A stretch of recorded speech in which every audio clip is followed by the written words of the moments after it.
Hi මගේ යාළුවෝ හැමෝටම හොඳින් ඉන්නව නේද? මාත් හොඳින් ඉන්නවා.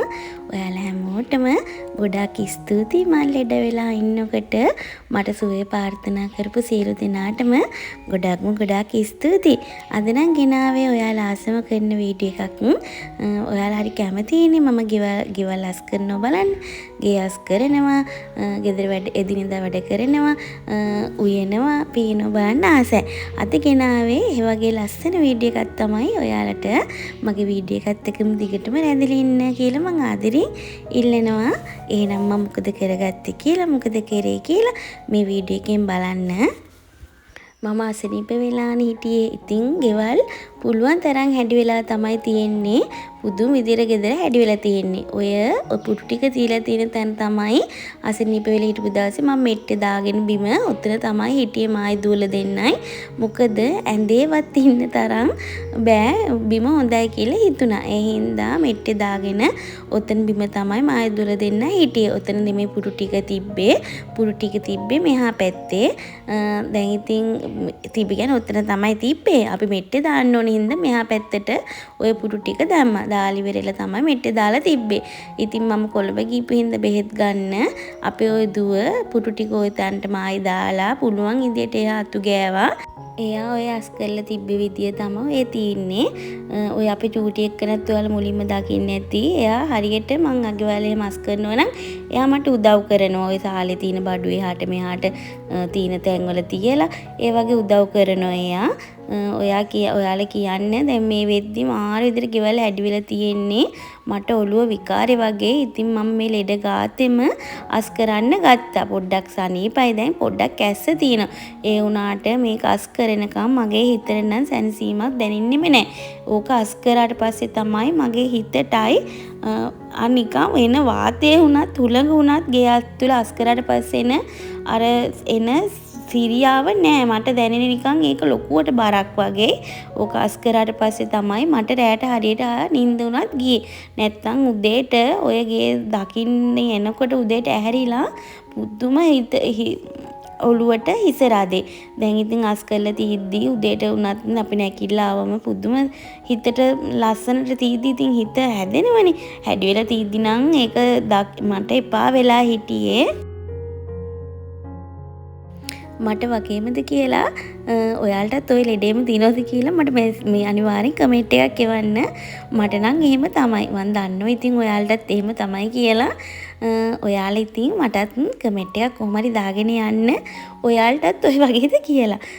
දැන් නම් ඉතින් ඔය පුටු ටිකේ තියෙන කුෂන් වල තියෙන මේ ඔය ජරාව තියෙනවනේ ඒවත් ගසලා අස් කරගන්න තමයි සූදානම් වෙන්නේ.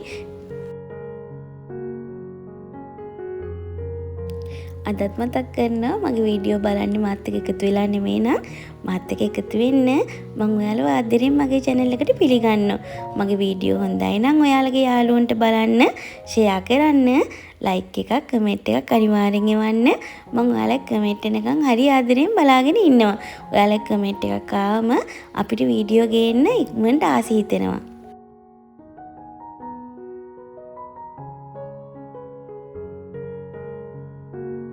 එහෙනම් දැන් ඉක්මනින් ගෙව අතු ගාලා මම ඔයාලට ගෙවල් අතු ගාලා ඉවරනට පස්සේ ගේ කොහොමද තියෙන්නේ කියලා පෙන්නන්නම්.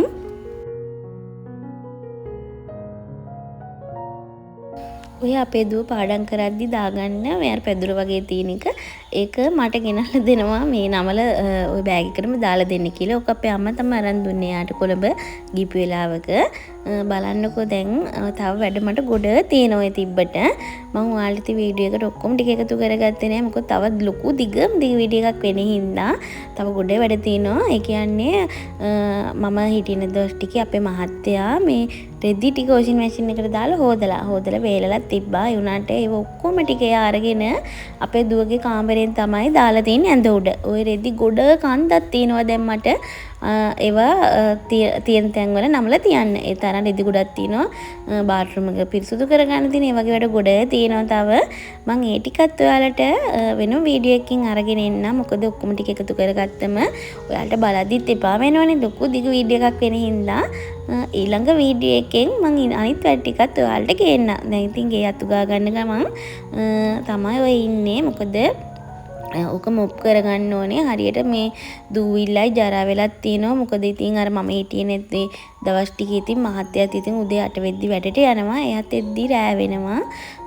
ඉතින් ගෙදර කවුරුත් හිටියේම නෑ වගේනේ. දොරවල් වහලෙම තිබ්බේ. ඒ හින්දා දූවිලි ගතිය එහෙම තියෙනවා. ඔය ඔක්කොම අස් කරගෙන පිරිසුදු කරගත්තට පස්සේ මම ඔයාලට නැවත ගේ පෙන්නන්නම්. බලන්නකෝ ඉතින්.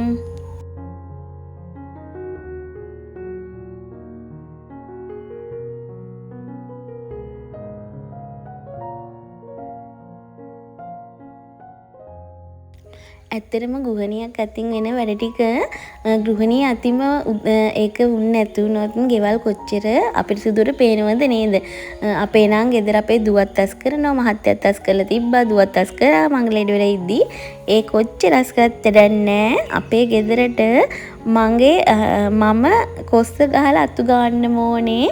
ගෙදර පිරිවෙල ලස්සන පේන්න. ඒක ඔයාලටත් තියෙනවද දන්නේ නැහැ. කවුරු අස් කරත් අතු ගෑවත් මොන හේතුවක්ද දන්නේ නැහැ. මම අස් කරලා අතු ගන්න ඕනේ. මගේ ගෙදර එළිය වැටෙන්න. ඒ කියන්නේ යාර එලත්තු ගෑමත් එළියයි. උනට මට කවුරු කරත් වැඩක් නැහැ යාළුවනේ. මගේ අතින්ම මගේ වැඩ ටික කරාම තමයි මගේ හිත සැනසෙන්නේ. ඒක තමයි ඇත්තම කතාව. මට නම් තියෙන ලෙඩක් ඒක. ඇත්තටම ගෘහණියක්ගේ අතින් වෙන්න ඕන වැඩ ටික ඒ වෙලාවම මේ උන්නතුනාම මේ ලෙඩක් හැදුනම තේරෙනවා ගෙවල් වල උනත් එළිය නැති වෙන. ඇත්තටම කතාවකට නෙමෙයි කියන්නේ ගෙදර ඉන්න කාන්තාව තමයි ශ්‍රියා කාන්තාව කියන එක බොරුවක් නෙමෙයි ඇත්තක්. ඇත්තටම ඒ ශ්‍රියා කාන්තාවගේ අතින් ගෙදර වැඩ ටික උන් නැතුනොත් පවුලේ කට්ටිය ගෙවල් හැමදේම ගෙදරින්න පවුල කට්ටියත් අසරණ වෙනවා. ඒ වගේම තමයි ගෙවලුත් හරි පිරිසුදුභාවයක් පේන්නේ නැතුව අපිරිසුදු තත්ත්වයක් පේනවා. ඒක තමයි ඇත්තම.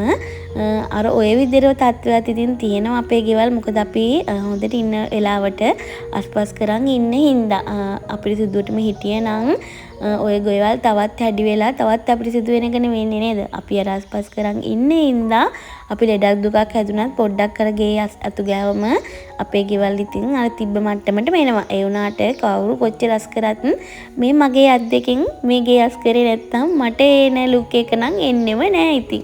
ඔයාලටත් එහෙමද කියලා මැසේජ් එකක් දාගෙන යන්නකෝ. ඔය පේනවනේ ඉතින් මිදුලලේම හැටි මිදුලත් උගා ගන්නව දැන් නම්. ඉස්සර අපේ පැත්තෙත් තේක ගස් තිබ්බ සෑහෙන්න. ඔයාලා කියන්නේ ওই විදියට නෙමෙයි තේක කොළ වැටෙන්නේ අම්මෝ. ඔය මුළු මිදුලෙම තේක කොළ. දැන් නම් ඔය එහා වත්තේ තියෙන තේක කොළ තමයි ඔය හුලඟට ඇවිල්ලා වැටලා තින්නේ. ඉස්සර ඔය අපේ ගෙදර තේක ගස් තියෙන දවස්වල නම් කොච්චර අතු ගැතරන්නේ කොළ වැටිලා පාළු පාටයි තේක කොළ වැටුනමයි ලොකුයිනේ කොළ. හරිම කැතයි. දැන් නම් ඉතින් අර අනිත් පැත්තේ තියෙන තේක කොළ දෙකක් තුනක් තමයි වැටෙන්නේ. ඔය තියෙන්නේ මිදුල අතු ගාලා ඉවරුනට පස්සේ මිදුල තිබ්බ විදිය තමයි දැක්කනේ. කලින් තිබ්බ විදියත් අතු ගාලා ඉවරුනට පස්සේ තිබ්බ විදියත්. ඔය පේනවනේ දෙවෙන්ද තමයි මම ඔය බඩු ගෙනාවේ. මම වීඩියෝ එකක් ගෙනාවනේ. අද තමයි ඉතින් අස් කරගන්නේ. වෙන්ද නම් මම ඔහොම තියන්නේ අර පොඩ්ඩක් ඉතින් ඇඟට අමාරුම ගතිය තිබ්බේ හින්දා තමයි ඔහොම තියලා තිබ්බේ. උන් ඉතින් දැන් නම් ඉතින් අස් කරගන්නව නැත්තම් මම පොලට ගිහිල්ලාවත් එලොල් ටික ඒ වෙලාවම බකට් වලට දාලා ෆ්‍රිජ් එකට අස් කරගෙන තමයි ඉන්නේ. උනාට බැරිම හේතුව හින්දා තමයි ඔය විදිහට තියලා තිබ්බේ. එහෙනම් දැන් ඒ ටිකත් ඔය කූඩ වලට දාලි වෙලා තියන්න තැන්වල නැවත තියමු. ඔය රෙද්ද නම් හරිම ජරා වෙලා මට ඕක විකාරේ වගේ. ඔය මේ අපේ මේසෙට දාලා තියෙන රෙද්ද දකිද්දි මම ඔය රෙද්ද අයින් කළි වෙලා අපේ තව පරණ රෙද්දක් තිබ්බ කුඩාක් පරණ රෙද්දක්. ඒකත් සෑහෙන්න මේ පාට එහෙම පිච්චිලා. ඒ වුණාට මේ රෙද්දට වැඩිය ඒක දාගත්තා නම් හොඳයි කියලා හිතලා මම නැවත ඕක අයින් කළි වෙලා ඒ රෙද්දත් දාගන්න ඕකට. මම ඕකට ඉතින් දැන් ආයෙ රෙද්දක් එහෙම ඔක්කොම අරගෙන දාගන්නවා මේසෙ රෙද්දි එහෙම අවුරුද්දට. දැන් ඉතින් බොරුවට අරගෙන දාගත්තොත් දැන් ආයෙ දාගන්න වෙනවනේ. ඒ හින්දා එකවරම දාගන්නවා කියලා තමයි ඔය ඉන්නේ. අවුරුද්දට ඉතින් අපි අලුත් කරගමු නේද? තව එච්චර කාල නෑනේ. තව පොඩි කාලයයි තියෙන්නේ. බලන්නකෝ ඉතින් මේ අවුරුද්දත් ඉවර වෙලා මාස 3කුත් ආව නේද? අපි ඉක්මනට වයසට යනවා. දරුවොත් ලොකු වෙනවා. ඒක තමයි වෙන්නේ නේද? ඉන්නකන් සතුටින් ලස්සනට කාලා බීලා ජීවත් වෙන්න. අපේ ජීවිත කොහෙලාවෙද කියන්නේ අපි දන්නේ නෑ. කාලයත් ඉක්මනට යනවා. ඉක්මනට අපි වයසටත් යනවා. ඒ හින්දා ඉන්නකන් පිරිසුදුව ලස්සන කාලා බීලා ලස්සන ජීවිතයක් ගත කරන්න කියලා මම ඔයාලට කියනවා. සමහර කට්ටිය ඉන්නෝනේ කන්නේත් නැහැ, බොන්නේත් නැහැ, අඳින්නෙත් නැහැ. ඔය ඉන්නවා. පොඩි බෙදගෙන නේද? වැඩක් නැහැ. අපි මැරිලා යනවා. ඒ හින්දා ඉන්නකම් කාලා බීලා සතුටින් ඉන්න. ලෙඩක් වුණත් කන්නත් බෑ. දැන් අපිට පේනනේ අපිට ලෙඩ. දැන් ඉතින් පොඩ්ඩක් ඇඟ දුර්වලයි. ඒ හින්දා කොහේ හරි තියෙන ලෙඩක් ඉක්මනට ඇවිල්ලා ඇඳට තමයි වැටෙන්නේ. යන්නේ ඉස්සර නම් ඕම නෑ. උණක් හැදුනත් දෙයියන්ගේ බුදුන්ගේ සරණින් එක දවසයි දෙකයි නැගිටලා තමන්ගේ වැටික් කරගෙන පාඩුවේ හිටියා. ඒ වුණත් ලෙඩක් හැදුනත් අපි බැරි ගත්තේ හරි නැගිටලා හිටියා.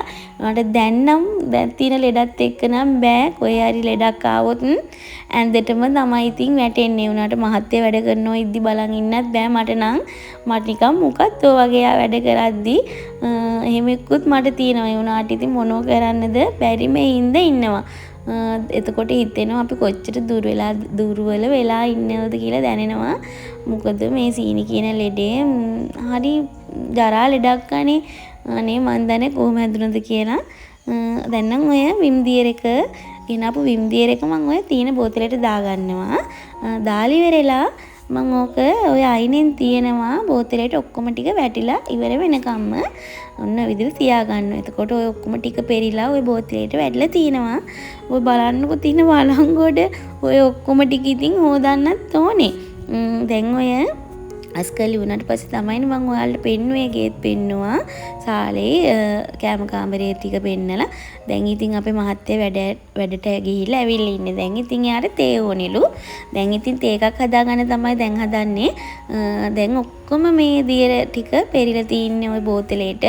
දැන් බෝතලෙත් වාගෙන ඔය විම් චූටි පැකට් එකකට වතුර ටිකක් දාලා ඒකත් හොඳට හොලලා එලිවෙලා මං විම් සබන් කෑල්ල තියෙන එකටම දාගෙන ඉවරලා ওই වලන් ටිකත් හොද ගන්නවා. මොකද ওই ටිකත් හේදුවාට පස්සේ තමයි මගේ හිතට ගොඩාක්ම සැනසීම ලැබෙන්නේ. ඔය පේනවනේ තියෙන විදිය පිස්සු හැදුනා යාළුවෝ කියන්න. ගේ ඔය වගේම තමයි දැන් රෙදි ගොඩකුත් තිනව නමන්න. මම මේ දැන් වොයිස් දුන්නට මගේ ඔළුව තාම එතන වැඩ කරනවා. දැන් ඒ ටිකත් අස් කරන්න ඕනේ. බලන්නකෝ මෙතනින් එහාට මම කරගන්න වැඩ ටික මොනවද කියලා. තාම නම් පොඩ්ඩක් මගේ වොයිස් එකේ පොඩි අවුලක් තියෙනවා. තාම කටහඬ පොඩ්ඩක් වෙනස්. තව ඉස්සරහට ඔයාලා ආස කරපු වොයිස් එකෙම මට වොයිස් දී ගන්න පුළුවන් වෙයි. දැන් නම් පොඩ්ඩක් හොඳ වීගෙන ඉන්නේ. උනාට තාම චුට්ටක් වෙනසක් ඔයාලට තේරෙනවා කියලා හිතෙනවා මටත් ඒක තාම තේරෙනවා. ඔය පේනවනේ දැන් නම් වලන් ටික තමයි හොදගන්නේ. ඉක්මනින් අපි එනම් හොදගමුකෝ. හොදලි වෙලලා මම රැට උයා ගන්නවා. රැට උයන එකේ 3D එකක් ගෙනල්ලා තිනවා. ඔයාලා ආසයිනේ මං ගෙදර වැඩ කරනවා. මං උයන්නේ මොනවද? මං උයන්නේ කොහමද කියලා බලන්න. මං උයන විදිය වීඩියෝ බලලා ගොඩ කට්ටිය විදිහට උයලා මට කමෙන්ට් එවනවා. අක්කා උයපු විදියට ඉව්වා, නංගි උයපු විදියට ඉව්වා. හරිම නැසයි කියලා. ඉතින් ඒ හින්දා මගේ උයන වීඩියෝස් බලන්න ගොඩ කට්ටිය කැමති හින්දා මං ඉතින් ඔයාලට මං උයන එකෙත් වීඩියෝ ගේනවා. බලන්න මං උයාගත්තේ මොනවද කියලා මේ වීඩියෝ එකේ තියෙනවා. එහෙනම් බලමුකෝ මම මොකද කරගත්තේ කියලා. මගේ වීඩියෝ හොඳයි කියලා හිතෙනවනම් ඔයාලා මාත් එක්ක එකතු වෙන්න. මාත් එක්ක එකතු වෙලා නෙමෙයි නම් මගේ වීඩියෝ බලන්නේ. මම ඔයාලට ආරාධනා කරනවා මගේ channel එකට එකතු වෙන්න කියලා. මගේ වීඩියෝ හොඳයි නම් යාළුවන්ට බලන්න ෂෙයා කරන්න.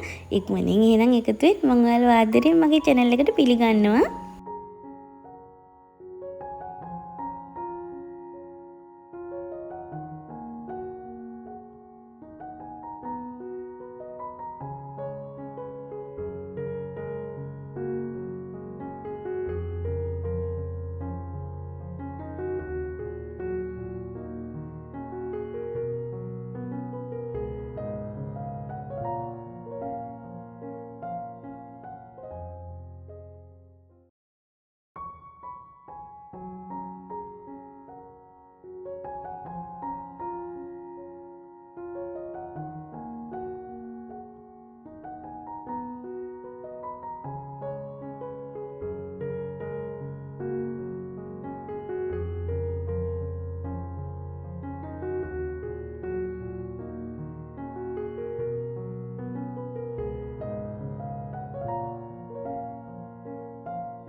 අම්මේ තියන්තම් වලන් ටික නම් හොදලා ඉවරයි.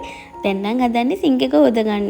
අප්පෝ මට මේ වීඩියෝ එකකින් උනත් දැන් වොයිස් දෙන වෙලාවේ ඔය වලන් කන්ද හොදලා ඉවරුණා දකිද්දි මට දැනුත් සැනසීමක් දැනෙනවා ඔයාළුවනේ. ඒ තරම් ඕක උතන තියෙද්දි මට විකාර වගේ තිබ්බේ. බුදු අම්මේ දැන් නම් ඉවරයි. දැන් නම් හදන්නේ තේ ටික හදන්න තමයි.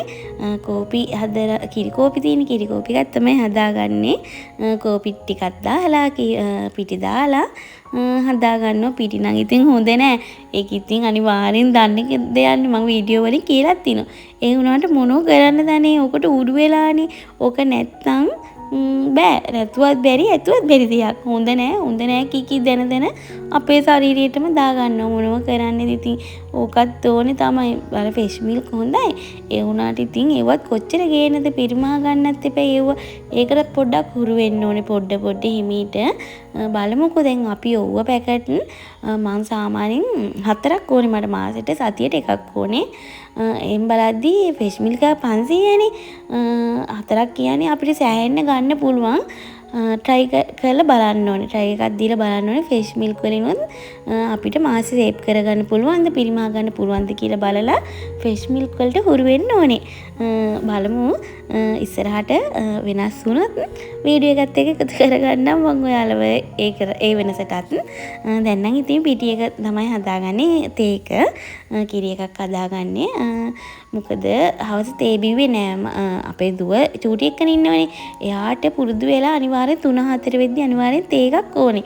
එයා ඉල්ල හිටියේ. මං කෝ තාත්තා මම හදලා දෙන්නම්. නැත්නම් ආයි හදන්න ඕනේනේ.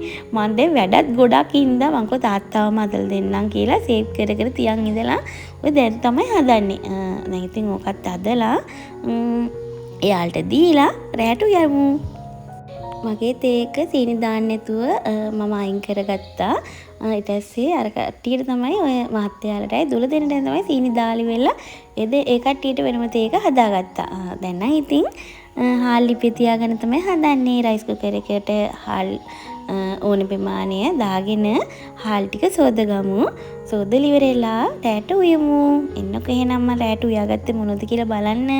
ඔයාලා ඉතින් දන්නවා මම හැමදාම උයන දේවල් තමයි අදත් ඉතින් වීඩියෝ එකෙන් ගේන්න වෙන්නේ. ඒ වුණාට අලුත් යාළුවෙක් ඇවිල්ලා ඉන්නවනම් එයාටත් අයිඩියා එකක් ගන්න පුළුවන් මං උයන විදියට උයලා. ඒ හින්දා මං නැවත ඉතින් ඒකත් පෙන්නන්න. බලමු දැන් ඉතින් හාල් ටික හොඳට සෝද ගන්නවා මම. ඔය ඉතින් වීඩියෝ එකේ එකපාරක් දෙපාරක් හොදනවා පෙන්නුවාට ඔක සෑහෙන වෙලා හොද ගන්නවා හරිද? නැත්තම් ඉතින් ඕක ගොඩ පාර හොදන එකෙම ඉතින් මට වීඩියෝ එකට එකතු කරගන්න බෑනේ. නැත්තම් කට්ටිය බලයි මේ එකපාරයිද හොදගත්තේ කියලා. නෑ ඔක මං ගොඩ පාර හොද ගන්නවා.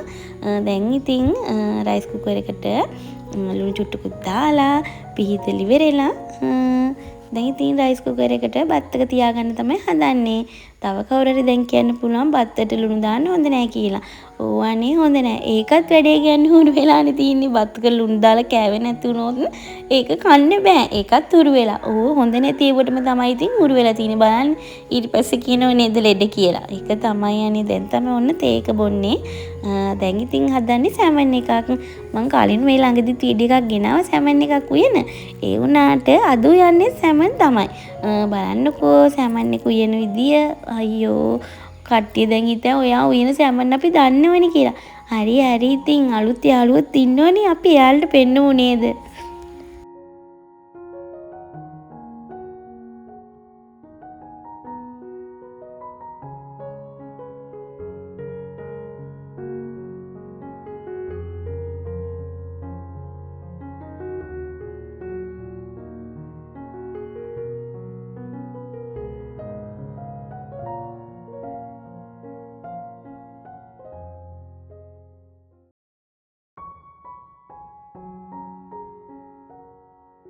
දැන් නම් සැමන් එක කඩලා ඉවර වෙලා දැන් හදන්නේ සැමන් එකේ තියෙන කටු ටික අයින් කරන්න.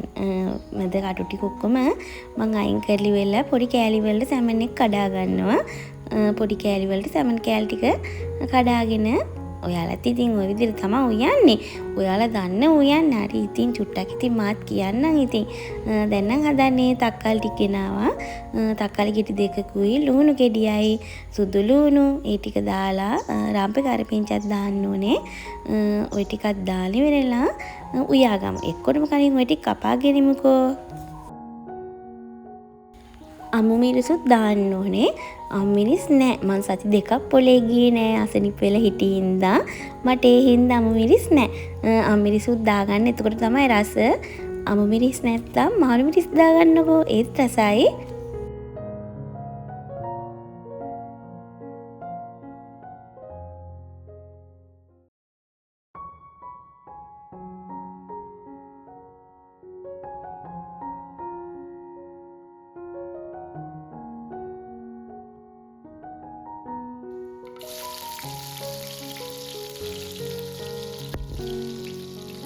තෙල් ටික රත් වුණාට පස්සේ සුදු ලුණු ටික දාගන්න. රන්වන් පාට වීගෙන එද්දී රම්පේ කරපිංචයි දාගෙන ඉවරලා ඊළඟට දාගන්න මොනද කුරුඳු තියෙනවා. එනසාල් කරාබු නැටි ඒ ටිකත් තෙල්ට දාලි වෙලා ඔය තියෙන මොනද ලුණුයි තක්කාලි ඔය ටිකත් දාගන්න තෙල්ටම. ඔයාලා ඉතින් දන්නවනේ උයන විදිය දැකලා තියෙනවා කට්ටිය. ෂෝට් වීඩියෝ එකකුත් ගෙනත් තියෙනවා මම සැමන් උයන. ඒක වෙනස් විදිහට උයන්නේ. මේ ළඟදී ගෙනාපු වීඩියෝ එකේ සැමන් එක නම් උයාගන්නෙත් ඔය විදිහට තමයි. ඔය සැමන් උයන විදිහටම සාලයෝ මාළු, සාලයෝ බෝලු පැටව, කුරුල්ලෝ ඒ වගේ මාළුත් උයන්න. එතකොට කුඩු වෙන්නෙත් නෑ. ඒකත් මාරම රසයි හොද්ද. ඔය මං ඔය උයන විදිහටම උයන්නකෝ. මේ ඒ හොදිත් මාර රසක් තියෙන්නේ. සැමන් එකේ ඒ ටික චුට්ටක් අර තැම්බීගෙන වගේ එනකන් ඒක තියන්න තෙලේ. එතකන් පරිප්පු ටිකක් හොද ගන්න තමයි හදන්නේ. ඒ කියන්නේ පරිප්පුත් උයනවා මම. පරිප්පු ටිකක් කිරිදා ගන්නවා. ඒ හින්දා ගොඩාක් උයන්නේ පරිප්පු කෝප්පයක් වගේ අරගෙන ඒකත් සෝදලි වෙරලා ඒකෙත් අඩුම කුඩුම ටික දාගෙන ඉවරලා ලිපේ තියා ගන්න ඕනේ. දැන් නම් මේක හරි. මේක ලාවට බැදීගෙන වගේ ඇවිල්ලා තින්නේ. දැන් දාගන්න මොනවද ගම්මිරිස් දාගන්න. ඊට පස්සේ තුන පහ දාගන්න. ඊට පස්සේ කහ කුඩු මිරිස් කුඩු ඔය ටික ඔක්කොම දාලා චුට්ටක් ඒකත් බැදෙන්න දෙන්න. බැදුනට පස්සේ මොකද කරන්නේ බලන්නකො මොකද කරන්න කියලා.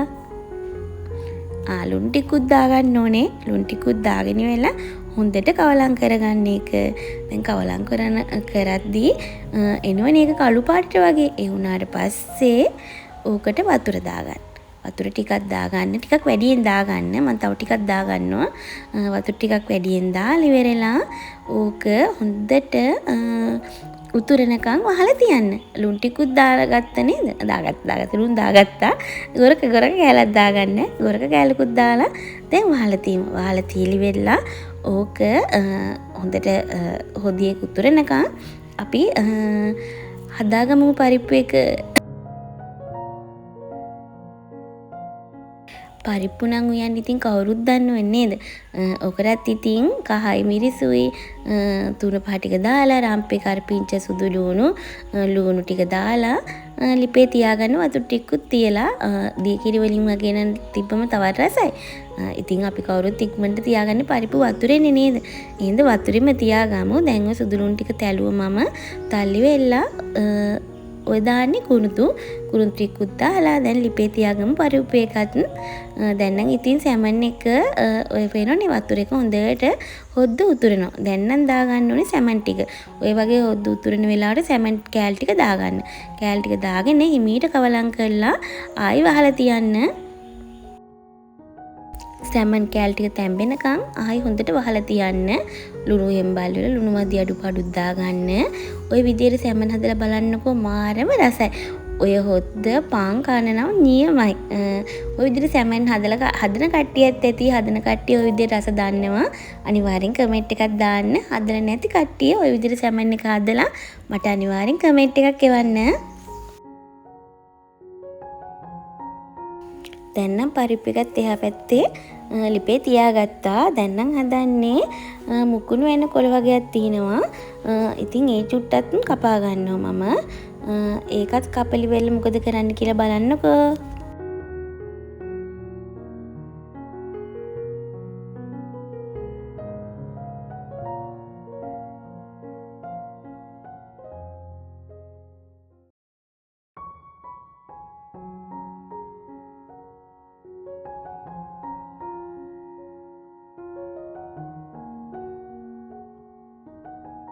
දැන් නම් හදන්නේ ඔය අපේ පොඩි එකනට ඔන්නු ඔය මල් පපඩම් බැදලා.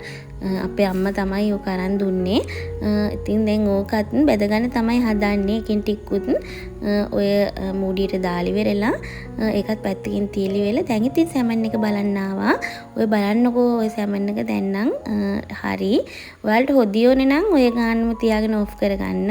හොදිය ඕනේ නැත්තම් ඉඳලා අරගන්නත් පුළුවන්. දැන් නම් පපඩම් ටික බදින්න තමයි ඔය බදින තමයි ඔය නෙමෙයි ඔය බදිනවා.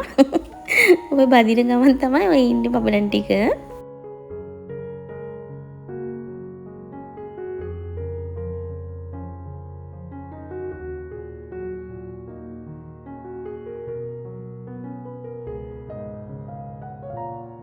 දැන් ඔය මම එදා බඩු ගන්නකොට ඔය බටේ වගේ පපඩම් එකක් ගෙනවනේ.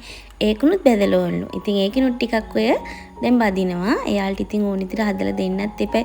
පව් අරදාස් ටිකේ මම ලෙඩ වෙලා ඉද්දි හරියට කන්න බොන්න තිබ්බෙත් නෑනේ. ඒ හින්දා දැන් ඉතින් ඕන විදිහට හදලා දෙනවා. අම්මලා ගෙදර ඊට පස්සේ අම්මා නම් උයලා දුන්න හොඳට කන්න බොන්න. ඒ වුණාට ඉතින් අම්මට නම් කා ගන්න බෑ ඒ දවස් ටිකේ. දැන් ඔය පරිප්පු එකට තමයි මම ඔය මුකුණු වෙන කොල් ටික කපාගත්තේ. පරිප්පු එක තැඹුණාට පස්සේ මුකුණු වෙන කොල් ටිකත් ඕකටම දාගන්න. තැඹෙන්න කලින් තියන්න එපා. එතකොට තැඹිලා වැඩි වෙනවනේ. පරිප්පු එක තැඹුණාට පස්සේ දාගන්න කොළ. ඒව තැඹෙන ඔය රස්නෙට කිරි පැකට් දෙකක්ද තුනක්ද කොහොද අපේ අම්මා තමයි මට ඒත් දුන්නේ. ඒකෙන් ටිකක් තමයි දැන් ඔය පරිප්පු එකට දාගන්නේ. දැන් නම් පරිප්පු එකත් හරි. ඔය තියන්නේ මං උයලා ඉවරුනේ වෑංජන ටික තමයි. පරිප්පු උයලා සැමන් හදලා පපඩම් ටික තමයි බැද්දේ. මම ලොකු රෙසිපි වෙන කෙනෙක් නෙමෙයි. මං ඔය විදිහට තමයි වෑංජන දෙකක් හෝ තුනක් තමයි අපේ ගෙවල් වල හදලා කන්නේ. 10 15 3 4 හදන්නේ නෑ. ඔය විදිහට තමයි මගේ ඇත්තම ජීවිතේ තමයි මම ඔයාලට පෙන්නන්නේ කියලා මං කියලා තියෙනවනේ. ඔය තියෙන්නේ මං හදාගත්තේ බත් එක කාලේ. එන්නම් අදට මගේ වීඩියෝ එක ඉවරයි. මාව අහගෙන හිටියට මාව බලන් හිටියට ගොඩාක් ස්තුතියි. පරිස්සමට ඉන්න. පුදු සරණයි.